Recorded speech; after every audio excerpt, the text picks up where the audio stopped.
जय हिंद बालको, कैसे हैं आप लोग। वेलकम है आप लोग का हमारी क्लास में। मज़ा आ रहा होगा जे एडवांस सीरीज़ में। हर दिन कुछ नए क्वेश्चन, कभी मैट्रिक्स मैथ्स तो कभी मैथ्स द कॉलम, कभी इंटीग्रल टाइप तो कभी मल्टीपल ऑब्जेक्टिव। बच्चों ने कंप्लेन किया सर अभी तक आपने एक भी सिंगल ऑब्जेक्टिव क्वेश्चन नहीं रखा। मैंने कहा चलो एक फिज़िकल केमिस्ट्री का थोड़ा सा सनसनाता हुआ एक क्वेश्चन रखते हैं। कैलकुलेशन फ्री रहेगा, कंसेप्ट से गुथा हुआ रहेगा, आपकी सोच पे हमला करेगा। ठीक है, तो आज के लेक्चर में मैं doctor Amit Kumar Pandey, new ACNI and Sharda classes, HOD of chemistry, आपके लिए सिंगल ऑब्जेक्टिव एक क्वेश्चन लेकर के आया हूँ। बहुत ही बढ़िया क्वेश्चन, आपको इसे सॉल्व करना है, आपको इसे बनाना है। हाँ, एक बात ज़रूर है, अगर आप हमारे चैनल पर नए हैं तो इसको सब्सक्राइब कर लीजिए, और अगर पुराने हैं तो निश्चित तौर पे लाइक बटन दबा करके अपनी प्रेजेंस को जरूर शो करिए। तो चलिए स्टार्ट करते हैं, देखते हैं, शुरू करते हैं। आपकी स्क्रीन पर ये क्वेश्चन है, सिंगल ऑब्जेक्टिव टाइप क्वेश्चन है। क्वेश्चन ये है कि sea water is found to contain 5.85% NaCl and 9.50% magnesium chloride by weight of solution.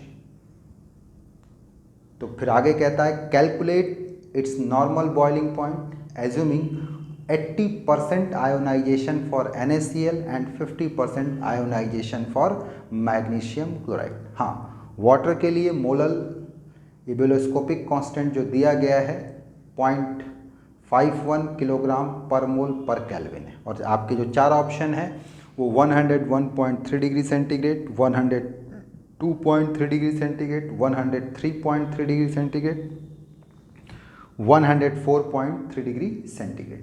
Clear है क्वेश्चन। ये क्वेश्चन नॉर्मल तब होता जब केवल एक इलेक्ट्रोलाइट या एक सॉल्ट दिया होता। थोड़ा सा क्वेश्चन में एडवांस का टेस्ट देने के लिए एक की जगह दो इलेक्ट्रोलाइट मिला दिया गया और फिर पूछ लिया गया कि सॉल्यूशन का बॉइलिंग पॉइंट क्या होगा। चलेगा, तो आप इसे पहले वीडियो को पॉज कर लीजिए और इस क्वेश्चन को 1.5 से 2 मिनट में इसको सॉल्व कर लीजिए। 1.5 से 2 मिनट के लायक क्वेश्चन है ये, इसको आप सॉल्व कर लीजिए और सॉल्व करने के बाद फिर सॉल्यूशन पे नज़र दौड़ाइए। ठीक है जी, चलिए आपने सॉल्व कर लिया, इसका सॉल्यूशन दें, शुरू करें। ठीक, अब अगर मुझे इस क्वेश्चन को सॉल्व करना है, इस क्वेश्चन को सॉल्व करना है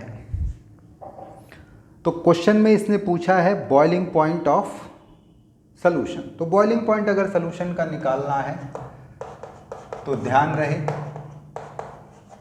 बॉइलिंग पॉइंट जो सॉल्यूशन का होगा, बॉइलिंग पॉइंट किसका, सॉल्वेंट का, प्लस जो एलिवेशन इन बॉइलिंग पॉइंट है, यहाँ मैं नेट लिखूंगा। नेट क्यों लिखूंगा, क्योंकि दो इलेक्ट्रोलाइट सॉल्यूशन में मौजूद हैं, NaCl और मैग्नीशियम क्लोराइड। तो आप यहाँ पर अगर वाटर के बॉइलिंग पॉइंट की बात करें तो 100 डिग्री सेंटीग्रेड, और नेट बॉइलिंग पॉइंट की बात करें तो पहला एलिवेशन बॉइलिंग पॉइंट का NaCl की वजह से और दूसरा एलिवेशन बॉइलिंग पॉइंट का मैग्नीशियम क्लोराइड की वजह से। चलेगा। अब अगर NaCl की वजह से लिखना है तो इसका want of factor I into KB into NaCl की मोललिटी, और मैग्नीशियम क्लोराइड की वजह से लिखना है तो I2 into KB into molality किसकी, मैग्नीशियम क्लोराइड की। चल जाएगा। अब अगर मैं यहाँ पर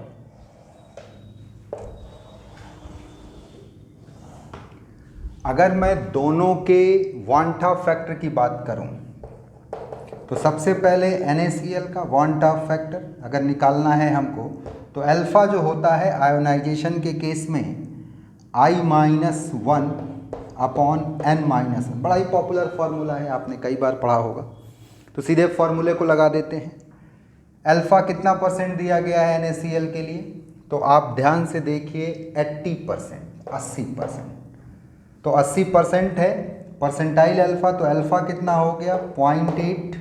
वांट ऑफ फैक्टर I आपको निकालना है, और एक मॉलिक्यूल आयोनाइजेशन पे कितने आयन देगा, 2, तो N की जगह 2 रख दिया, 2 में से 1 गया तो 0.8 इक्वल टू आई माइनस 1/1, तो आई इज इक्वल टू 1.8। ये NaCl के लिए निकल कर के आ गया। चलेगा। इसी तरीके से हम मैग्नीशियम क्लोराइड के लिए भी अल्फ़ा निकाल सकते हैं, सिमिलर फार्मूला। बस अंतर इतना है कि अब N की वैल्यू कितनी हो जाएगी, 3 हो जाएगी। वांटा फैक्टर I की बात करें, ये निकालना है हमको। N की जगह पे 3 रखेंगे। मैग्नीशियम क्लोराइड का आयोनाइजेशन कितना दिया है, 50%।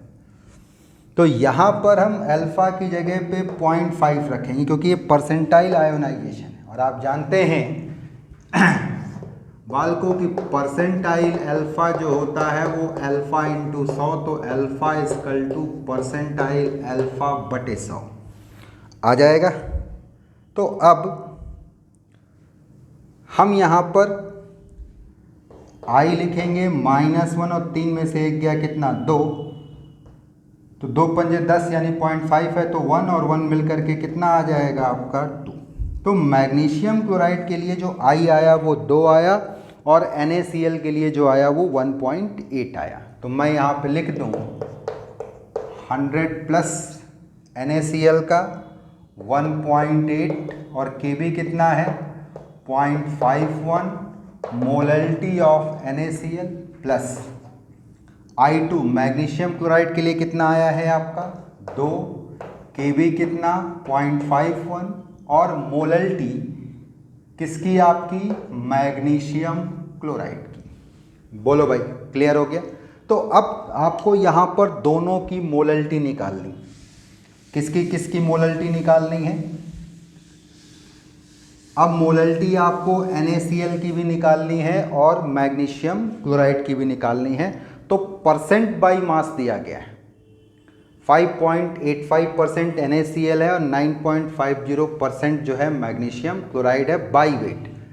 तो बाई वेट का मतलब ये रहा कि अगर मैं 100 ग्राम सॉल्यूशन का लूँ तो उसमें 5.85 ग्राम NaCl सल्यूट के, 9.50 ग्राम मैग्नीशियम क्लोराइड सल्यूट के, और बाकी के जो बच गए 100 माइनस 5.85 9.50, तो वो किसका आ गया सॉल्वेंट का। हाउ मच 100 माइनस, ये दोनों ऐड कर लीजिए तो 5, 8 5 13, 3 हाथ लगा 1, 9 5 14 और 1 15, घटा देंगे तो 10 में से 5 गया 5, 9 में से 3 गया 6, 9 में से 5 गया 4 और 9 में से 1 गया 8, यानी 84.65 ग्राम जो होगा वो वाटर का मास होगा, सॉल्वेंट का मास होगा। चलेगा। अब जैसे ही आपको सॉल्वेंट का मास मिल गया, आप दोनों की मोलरिटी निकाल सकते हैं। मिटा दें। अब अगर मुझे मोलरिटी NaCl की निकालनी है, ध्यान दें आप, अगर मोलरिटी मुझे NaCl की निकालनी है तो NaCl का मास कितना हो गया 5.85 ग्राम।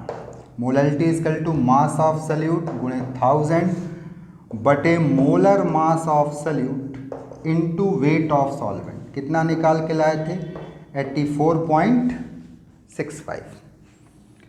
क्लियर है हमारी बात, 84.65 था हमारा। ठीक है जी।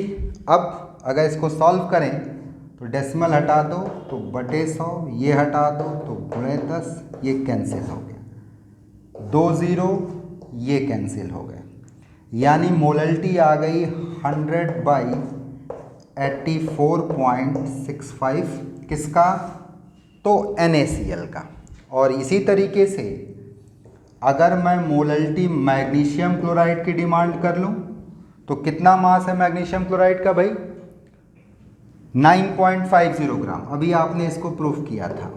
तो मोलरिटी होता है मास ऑफ सल्यूट इनटू 1000 बटे मोलर मास ऑफ सल्यूट। तो मैग्नीशियम क्लोराइड का अगर आप मोलर मास निकालें तो मैग्नीशियम का 24 और क्लोरीन का 71, तो मिला दो, 35.5 दूना 71 हो जाएगा, 5 7 दोनों 95। देखिए डाटा ऐसे सेट किया है कि कैलकुलेशन में आपको कम से कम दिक्कत आ जाए। 84.65 जो कि सॉल्वेंट का मास है। नाउ ये डेसिमल हटा दें तो 100। अब अगर इसको काटा जाए, एक और ये कैंसिल, 95 से 95 कैंसिल, यानी ये आ गया 100/84.65। बोलो भाई। तो दोनों इलेक्ट्रोलाइट की मोलैलिटी हमको मिल गई। तो जब दोनों इलेक्ट्रोलाइट की मोलैलिटी मिल गई तो हम सवाल को अब आगे की तरफ बढ़ा सकते हैं। यहाँ पे अब केवल कैलकुलेशन एंड बचा हुआ है, केवल कैलकुलेशन वाला पार्ट अब आपका बचा हुआ है। तो यहाँ डाटा अगर पुट किया जाए तो सॉल्वेंट का 100 plus 1.8 into 0.51 into 100/84.65, 2 into 0.51 into 100/84.65। Now हम यहाँ कॉमन ले सकते हैं।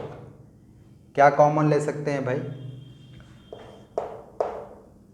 0.51 इंटू 100/84.65, ये डाटा कॉमन हो जाएगा और बचेगा ये 1.8 और 2। तो 1.8 प्लस 2 अगर आप करते हैं तो ये हो जाता है 3.8। नाउ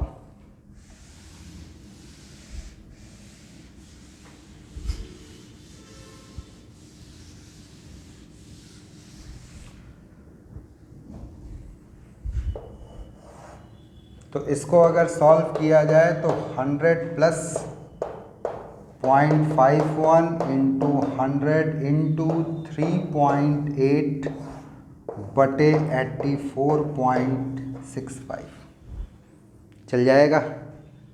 ये डेसिमल हटा दो तो ये कैंसिल हो गया। डाटा आ गया 100 प्लस 51 इंटू 3.8/84.65। क्लियर है? अब अगर हम इसको थोड़ा सा सॉल्व करें, इस डाटा को सॉल्व करें तो 51 में अगर 3.8 से मल्टीप्लाई कर दो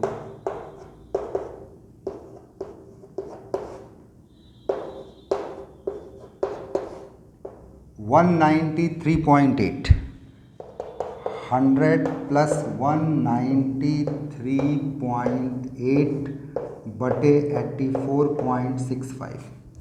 तो अगर आप ध्यान से देखें तो एग्जैक्ट आंसर तक जाना है तो वो एक नेक्स्ट इशू है, और अगर आपको उसमें जाना है तो ये 84 कितनी बार जा सकता है? कम से कम 2 बार, 2 टाइम्स तो ये जाएगा ही जाएगा। और जैसे ही ये 2 टाइम्स जाएगा तो 100 और प्लस 2 मिला करके कितना हो गया? 102। इसके बाद ये फिर आप डेसिमल लगाएंगे तो चीज़ें आगे बढ़ेंगी 2 पॉइंट समथिंग।